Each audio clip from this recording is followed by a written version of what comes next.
Assalamualaikum warahmatullahi wabarakatuh. Kali ini kami akan mempresentasikan hasil praktikum kami, yaitu kelompok 8, pada praktikum tata letak fasilitas pabrik. Anggota kami, kelompok 8, yang pertama itu ada Sherlina Bila Safira dengan NIM 08, yang kedua Alif Hermanto Putra, NIM 53, lalu Iqbal Gali Ramadan, NIM 54, lalu Muhammad Rian Arianto, NIM 63, dan saya, Maharani Firnayanti, NIM 85. Pada praktikum tata letak fasilitas ini terdapat 6 modul di dalamnya. Modul pertama akan dijelaskan oleh teman saya.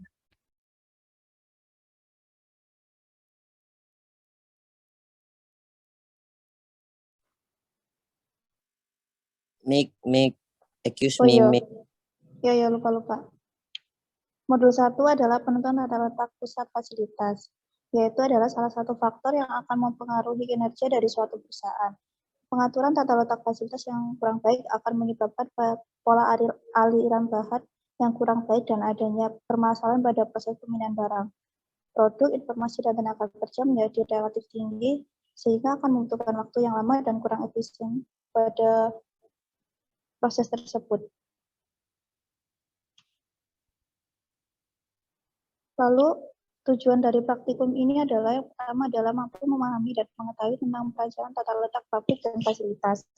Yang kedua adalah mampu mengetahui macam-macam metode transportasi yang digunakan. Yang ketiga, mampu menganalisa metode yang lebih efektif dari metode Northwest Corner Rule, dan Vogel. Lalu pengumpulan datanya, demand totalnya adalah 42732, lalu supply-nya dari 3 supplier, totalnya adalah 42732 dengan total biaya transportasinya ini ada 12 periode, yaitu Januari sampai Desember. Lalu pengolahan datanya, yang pertama adalah iterasi Northwest Corner, yaitu adalah iterasi 0 dan 1.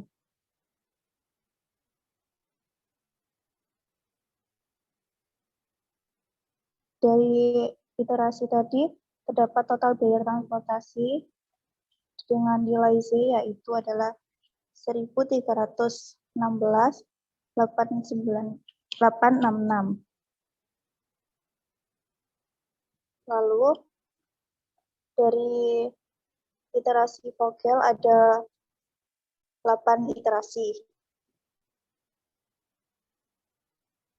Dengan nilai Z-nya adalah 984,051. Untuk modul 2 bisa dijelaskan oleh teman saya.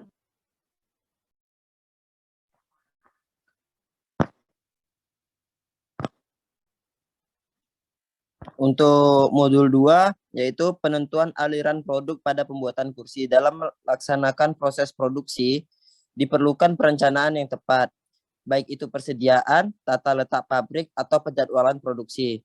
Perencanaan yang baik meliputi perencanaan tata letak pabrik, informasi dan prosedur yang diperlukan untuk mencapai tujuan bisnis secara efisien, ekonomis, dan aman dengan pengembangan urutan kerja yang benar.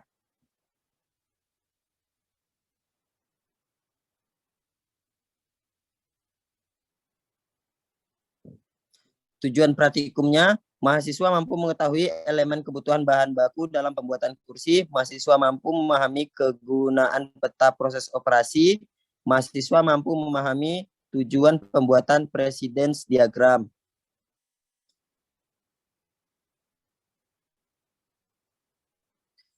Pada pengumpulan data, ada 3 komponen, sandaran, dudukan, rangka, jumlahnya, sandaran 1, dudukan 1, dan rangka 6.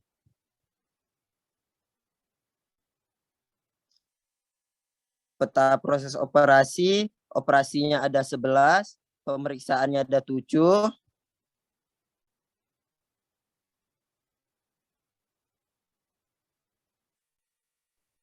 Dan total kegiatannya ada 19 dengan penyimpanan 1 dan waktunya totalnya ada 145,1 unit.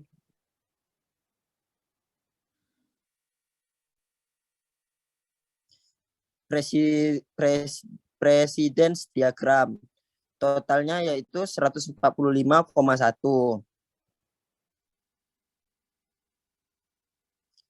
Dan untuk modul 3 yaitu penentuan kebutuhan mesin. Konsep penentuan kebutuhan mesin sangat diperlukan bagi perindustrian untuk mengetahui jenis mesin yang diperlukan. Dengan begini, perusahaan akan memiliki kemudahan dalam mengatur dan merencanakan kebutuhan permesinan. Di sisi lain, semakin kompleks mesin yang diperlukan, maka penataan fasilitas permesinan itu sendiri akan semakin kompleks.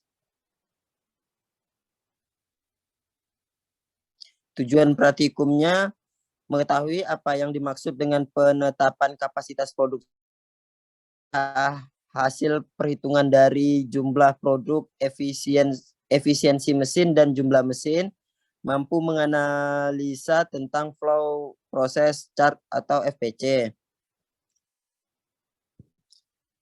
Untuk pengumpulan datanya, jumlah mesin yang digunakan, mesin pemotong ada 8, mesin penghalus ada 8, dan mesin bor ada 8.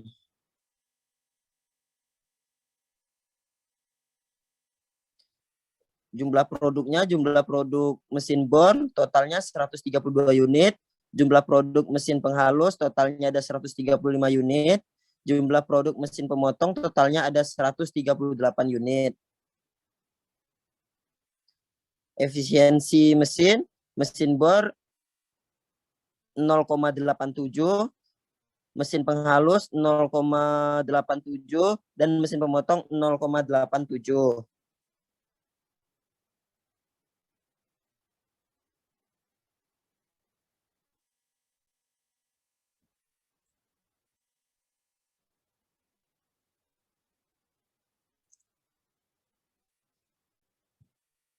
Jumlah mesin bor ada 5 unit, jumlah mesin penghalus ada 9 unit, dan jumlah mesin pemotong ada 17 unit.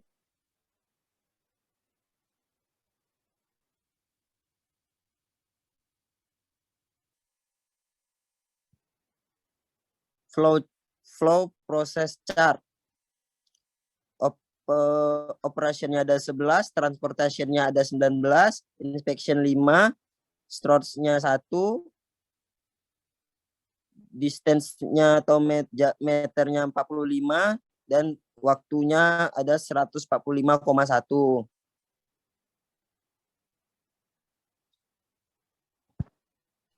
Selanjutnya itu modul 4. Modul 4. Dalam modul 4 ini, penetapan kebutuhan luas area adalah suatu cara penetapan kebutuhan luas area pabrik berdasarkan fasilitas dan kapasitas produksi serta peralatan pendukung proses produksi yang akan digunakan. Dengan metode ini, ruang yang dibutuhkan tergantung pada jumlah mesin dan sistem yang digunakan dalam proses manufaktur. Tujuan dalam praktikum ini yaitu mahasiswa mampu mengetahui pengertian dan tujuan dari tata letak pabrik. Yang kedua, mahasiswa mampu mengetahui tujuan pembuatan routing sheet, dan mahasiswa mampu menganalisa hasil perhitungan luas area produksi. Pada pengumpulan data, di sini ada part list kursi dengan 5 komponen, yaitu kaki depan, jumlahnya ada 2, kaki belakang 2, lalu sandaran 1, dudukan 1, dan palang kaki 2. Selanjutnya ada pengukuran dimensi kursi TK. Di sini pengukuran dimensi per komponennya, jadi ada kaki depan, kaki belakang, sandaran, dudukan, dan palang kaki. Dengan setiap komponennya ada pekerjaan, yaitu inspeksi, pengukuran, pemotongan, dan penghalusan. Selanjutnya adalah pengolahan data. Pengolahan data ini ada routing sheet.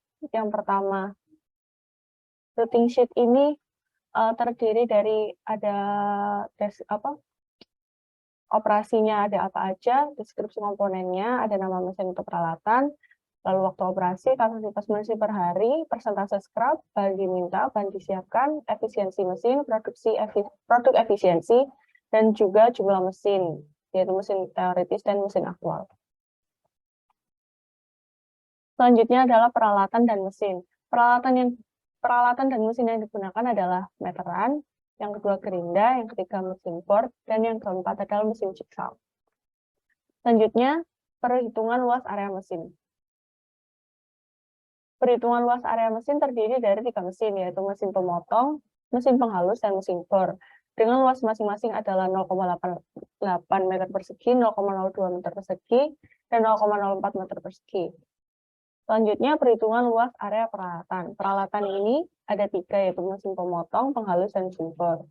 Dengan luas areanya 1,32 meter persegi, penghalus 0,8 meter persegi, bor 0,9 meter persegi. Selanjutnya itu perhitungan luas area material. Di sini materialnya ada 5 komponen, yaitu kaki depan, kaki belakang, sandaran, dudukan, dan palang kaki. Di sini ada kebutuhan per setnya, kaki depan 2, kaki belakang 2, sandaran 1, dudukan 1, palang kaki 2. Dan bahan baku yang digunakan adalah kayu semua. Lalu selanjutnya ada perhitungan luas area material 2 dengan 5 komponen dan satuannya adalah meter sebenarnya. Lalu luas dari masing-masing komponen adalah kaki depan 0,015 meter persegi, kaki belakang 0,03, sandaran 0,068, dudukan 0,123, dan palang kaki 0,016. Selanjutnya, perhitungan luas area material 3. Ada panjang balok kayu per batang, yaitu ada 3 meter, dengan lebar 0,55 meter, dan luasnya 1,7 meter persegi. Selanjutnya, panjang papan kayu per lembarnya adalah 2 meter, lebarnya 0,5 meter, luasnya 1 meter. Perhitungan luas area operator, di sini karena mesinnya tadi ada 3, sehingga operatornya ada 3, yaitu operator pemotongan, penghalusan, dan operator bor. Masing-masing luasnya adalah 2 meter, penghalusan 2,6 meter persegi, bor 2,4 meter persegi. Selanjutnya, perhitungan luas area operator 2. Tipe peralatan yang digunakan adalah forklift dengan lebar gangnya 9 meter, narrow axle truck dengan lebar gang 6, hand pallet lebar gangnya 2. Selanjutnya ada perhitungan luas area produksi. Di sini ada 3 stasiun dengan mesin. Masing-masing stasiunnya ada mesin pemotong, mesin penghalus, dan mesin bor. Luas area yang dibutuhkan di sini ada luas mesin, luas perlengkapan pembuatan, luas ruang operator, luas ruang material, sehingga subtotalnya adalah 4,45 untuk pemotong, penghalus 3,67 meter persegi, dan bor 3,59 meter persegi. Allowance-nya ada 150%. Sehingga total jumlah lantai yang dibutuhkan adalah mesin pemotong 113,6 meter persegi, mesin penghalus 49,5, dan mesin bor 26,9. Selanjutnya, modul 5 akan dijelaskan oleh teman saya. Saya lanjutkan modul 5, yaitu tentang analisis aliran menggunakan from to chart. FTC sendiri adalah salah satu metode tradisional yang biasa digunakan untuk merencanakan tata letak fasilitas pabrik dan memindahkan material dalam proses produksi. From to chart adalah aplikasi bagian kilometer yang biasa ditemukan pada peta laut dan menunjukkan berat total kargo. Tujuan dari praktikum modul 5 adalah mahasiswa mampu mengetahui tujuan dari from to chart FTC. Mahasiswa mampu mengetahui tujuan dari material handling. Mahasiswa mampu mengetahui hasil analisa pada perhitungan from to chart FTC. Volume material handling komponen 1 yaitu 20 of handling volume, alur prosesnya A0, ABC, DEF, F0. Komponen 2 5 of handling volumenya 15, alur proses A0, ABC, DEF, F0. Komponen 3 of handling volume 25%, alur prosesnya A0, ABC, DE, F0.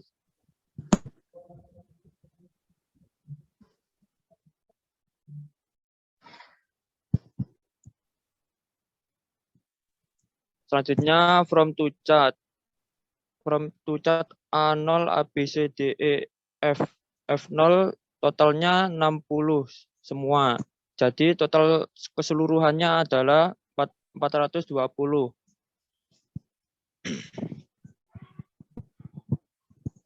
Volume dan momen produk berdasarkan jarak diagonal forward. Volume produknya 60 plus 60 plus 60 plus 60 plus 60 plus 60 sama dengan 420. Momen produknya 420, totalnya 420, persentase 100. Koefisien jaraknya 1, 2, 3, 4, 5, 6, 7, totalnya 420. Momen produk 0%, untuk volume produknya 0.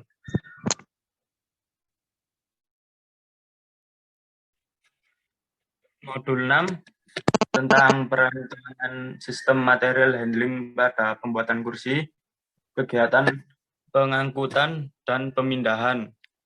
Jadi bahan baku di dalam perusahaan atau pabrik yang dimaksud dengan material handling atau penanganan bahan adalah proses yang mencakup operasi dasar dalam penggerakan, perlindungan, penyimpanan dan pengendalian bahan dan produk di seluruh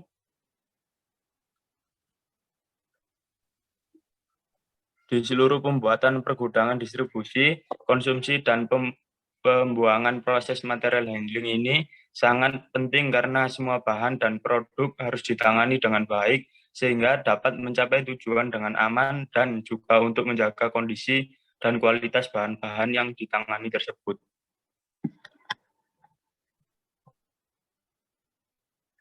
Tujuan praktikum, mahasiswa mampu mengetahui pengertian activity relationship chart. Yang kedua, mahasiswa mampu mengetahui pengertian activity relationship diagram. Yang ketiga, mahasiswa mampu menganalisa hasil activity relationship chart.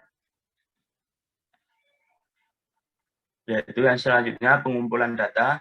Yang pertama, derajat kedekatan A.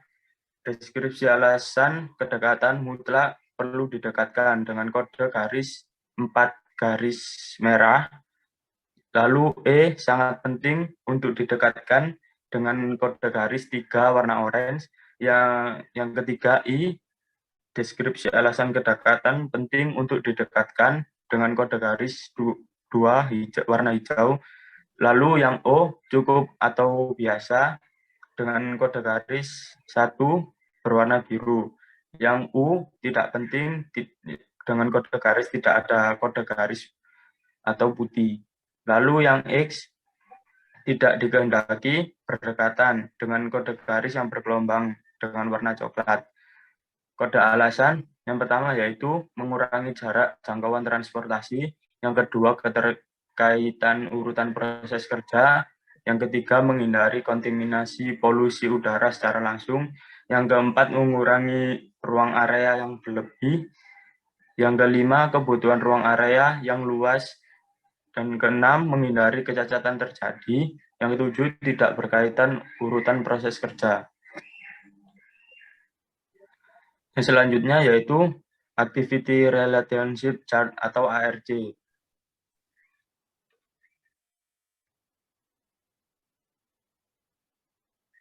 Yang selanjutnya, tabel Activity Relationship Diagram atau ARD.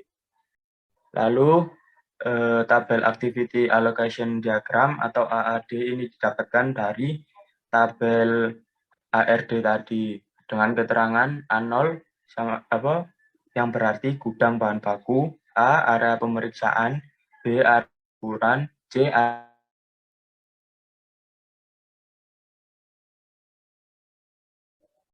pemeriksaan, F0 gudang barang jadi.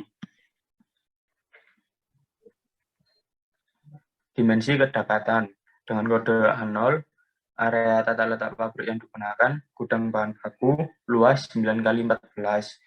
A, area pemeriksaan dengan luas 9 kali 14. B, area pengukuran, luas 9 kali 14. C. Area pemotongan 9 kali 14.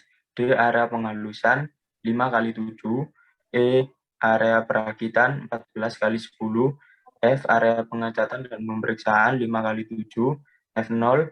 Gudang barang jadi 14 kali 10. Terima kasih. Selanjutnya, kami akan menjelaskan tentang hasil maket oleh kelompok 8. Maket tata letak fasilitas pabrik. Dimulai dari pintu masuk, di sini ada pintu masuknya, lalu di sini ada pos satpam atau security post, lalu di sebelahnya pos satpam ini ada lahan kosong, mungkin bisa digunakan sebagai tempat parkir untuk motor security atau satpamnya untuk berkeliling pabrik. Lalu kegiatan produksinya ini diawali dari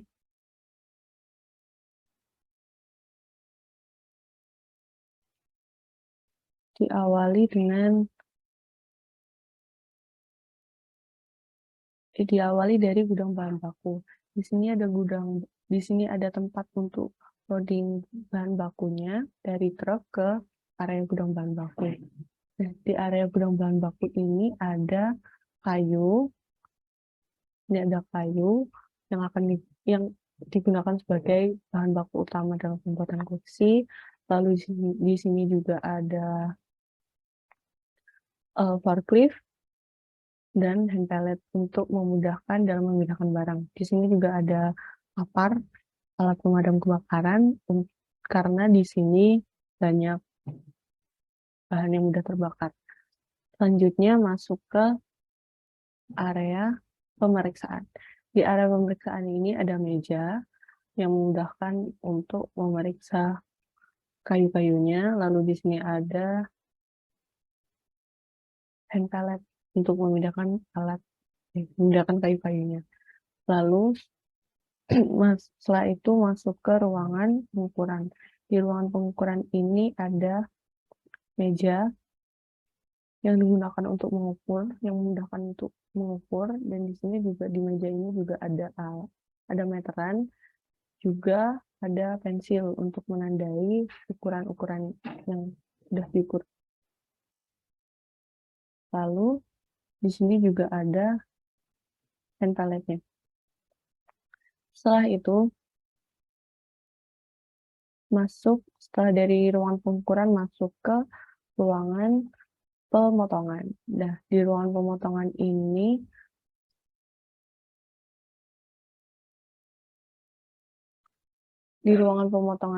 ada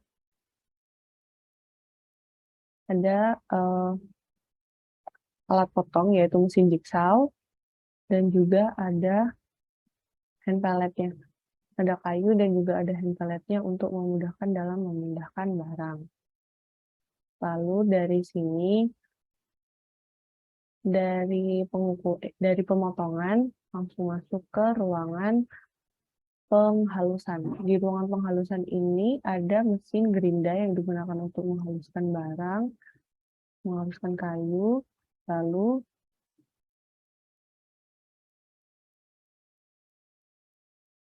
di sini juga ada hand pallet digunakan untuk memindahkan barang-barangnya, memudahkan dalam memindahkan barang. Lalu setelah itu masuk ke ruangan perakitan. Nah, di ruangan perakitan ini ada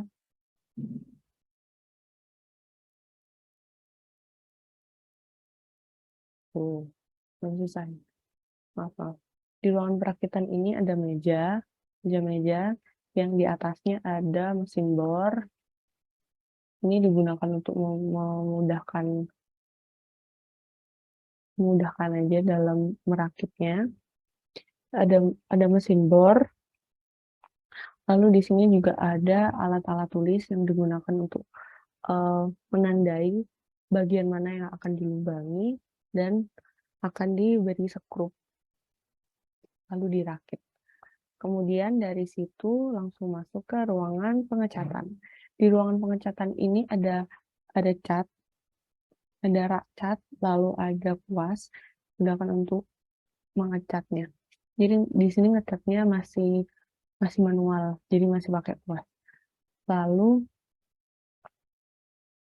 selanjutnya barangnya sudah jadi langsung masuk ke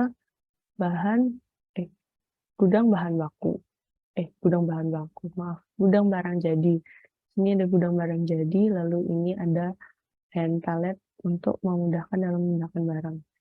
Setelah itu ada tempat loading. Ini tempat loading untuk memudahkan truk dalam mengangkut barangnya. Di pabrik itu juga ada toilet. Di sini ada toilet cowok dan toilet laki-laki, dan ini ada toilet perempuan. Toilet ini sengaja didekatkan agar karyawannya juga lebih mudah dalam mengaksesnya.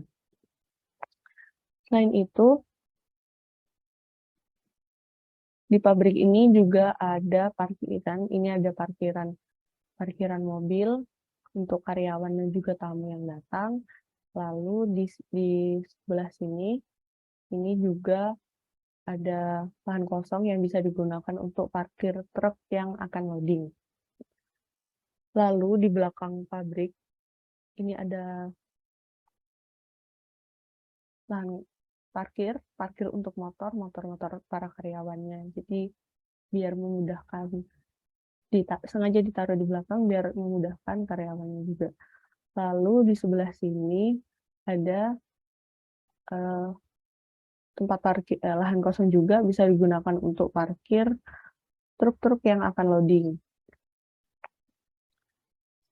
Lalu dari pintu masuk, di sebelah kanannya ini ada